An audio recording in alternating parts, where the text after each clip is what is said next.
I Am That Talks with Sri Nisargadatta Maharaj. Chapter 27. The Beginningless Begins Forever. Questioner. The other day I was asking you about two ways of growth, renunciation and enjoyment, yoga and boga.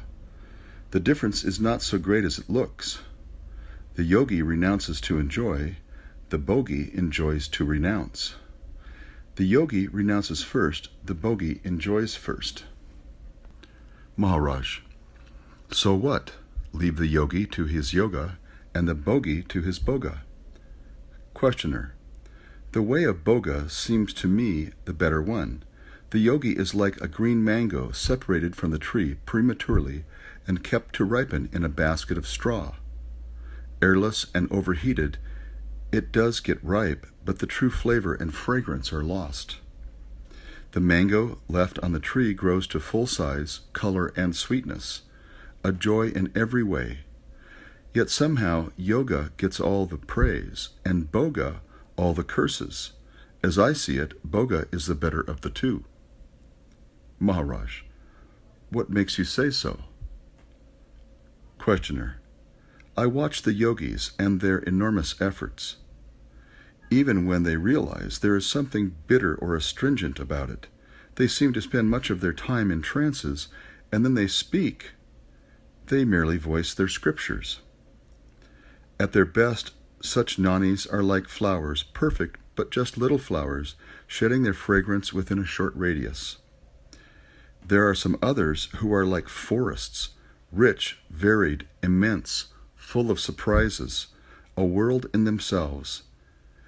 There must be a reason for this difference. Maharaj. Well, you said it. According to you, one got stunted in his yoga while the other flourished in boga. Questioner. Is it not so? The yogi is afraid of life and seeks peace, while the bogi is adventurous, full of spirits, forward-going.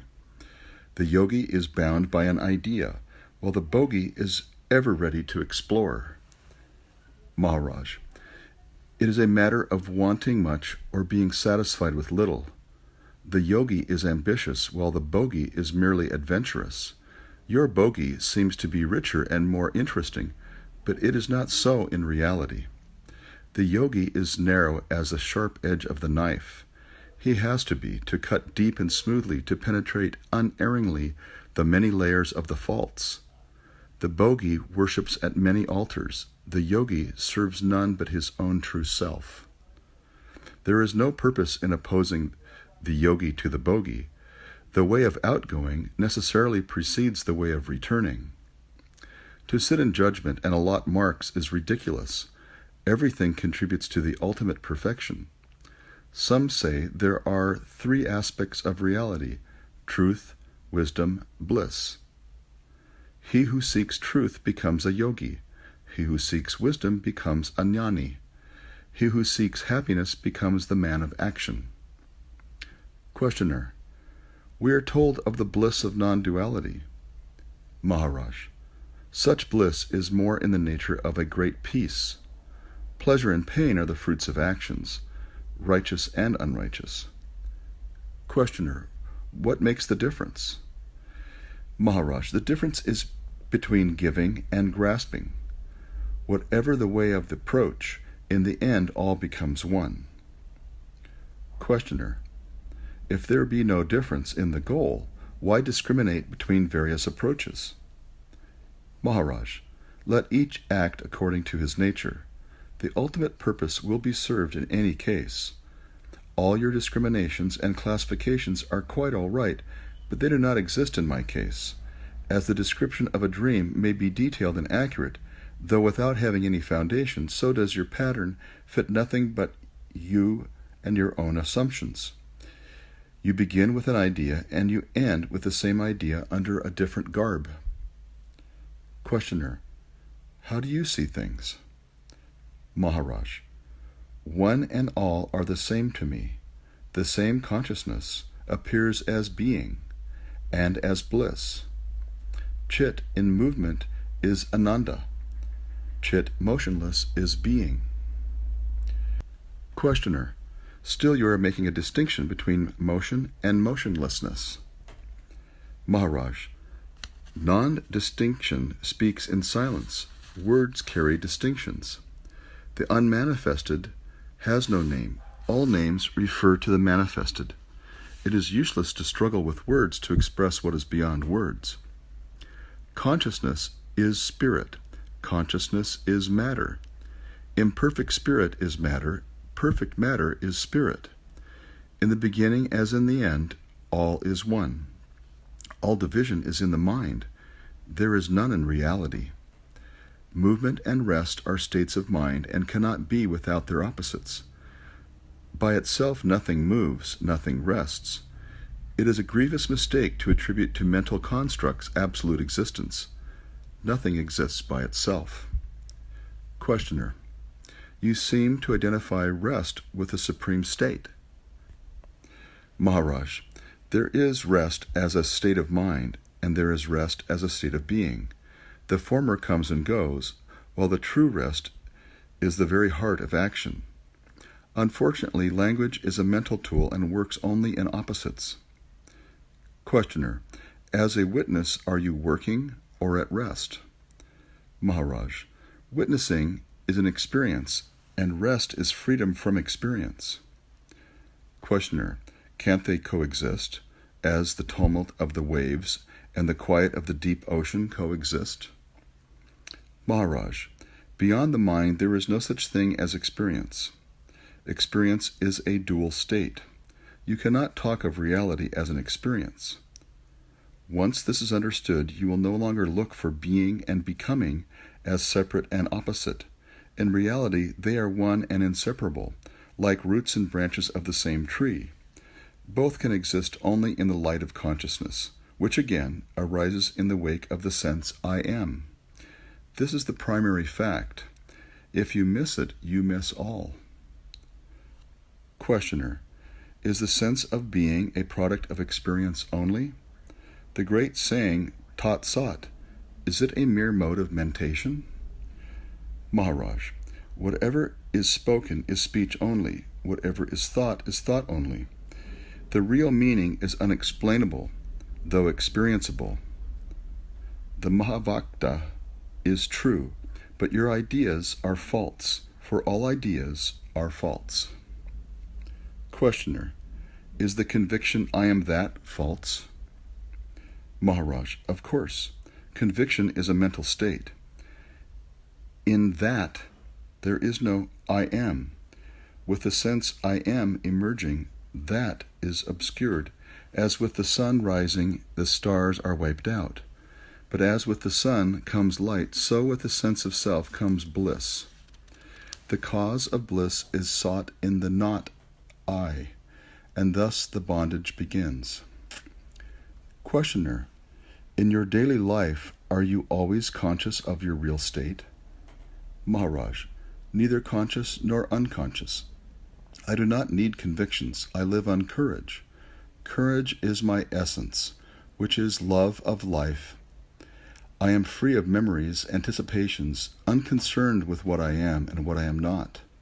I am not addicted to self-descriptions, Soham and Brahmasmi. I am He, I am the Supreme, are of no use to me. I have the courage to be as nothing and to see the world as it is, nothing. It sounds simple, just try it. Questioner, but what gives you courage? Maharaj, how perverted are your views? Need courage be given? Your question implies that anxiety is the normal state and courage is abnormal. It is the other way around. Anxiety and hope are born of imagination. I am free of both. I am simple being and I need nothing to rest on. Questioner, unless you know yourself, of what use is your being to you? To be happy with what you are, you must know what you are. Maharaj, being shines as knowing. Knowing is warm in love. It is all one. You imagine separations and trouble yourself with questions. Don't concern yourself overmuch with formulations. Pure being cannot be described. Questioner, unless a thing is knowable and enjoyable, it is of no use to me. It must become a part of my experience first of all. Maharaj, you are dragging down reality to the level of experience. How can reality depend on experience when it is the very ground of experience? Reality is in the very fact of experience, not in its nature. Experience is, after all, a state of mind, while being is definitely not a state of mind.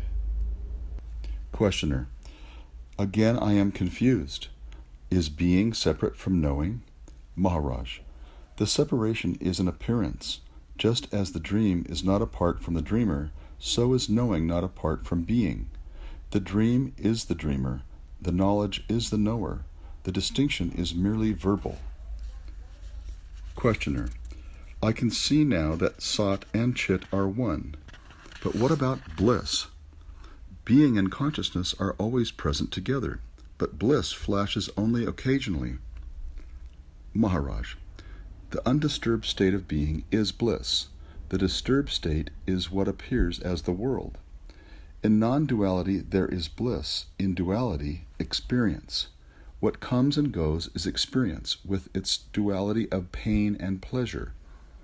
Bliss is not to be known. One is always bliss, but never blissful. Bliss is not an attribute. Questioner, I have another question to ask. Some yogis attain their goal, but it is of no use to others. They do not know or are not able to share. Those who can share what they have initiate others. Where lies the difference? Maharaj, there is no difference. Your approach is wrong. There are no others to help. A rich man, when he hands over his entire fortune to his family, has not a coin left to give a beggar. So is the wise man, the jnani, stripped of all his powers and possessions. Nothing, literally nothing, can be said about him. He cannot help anybody, for he is everybody. He is the poor and also his poverty, the thief and also his thievery. How can he be said to help when he is not a part? Who thinks of himself as separate from the world, let him help the world. Questioner, still there is duality, there is sorrow, there is need of help. By denouncing it as mere dream, nothing is achieved. Maharaj, the only thing that can help is to wake up from the dream. Questioner, an awakener is needed. Maharaj, who again is in the dream. The awakener signifies the beginning of the end. There are no eternal dreams. Questioner, even when it is beginningless? Maharaj, everything begins with you. What else is beginningless? Questioner, I began at birth. Maharaj, that is what you are told. Is it so? Did you see yourself beginning? Questioner, I began just now. All else is memory. Maharaj, quite right. The beginningless begins forever. In the same way, I give eternally because I have nothing. To be nothing, to have nothing, to keep nothing for oneself is the greatest gift, the highest generosity. Questioner, is there no self-concern left?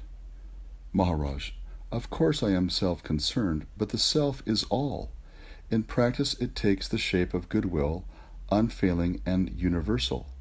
You may call it love, all-pervading, all-redeeming. Such love is supremely active, without the sense of doing.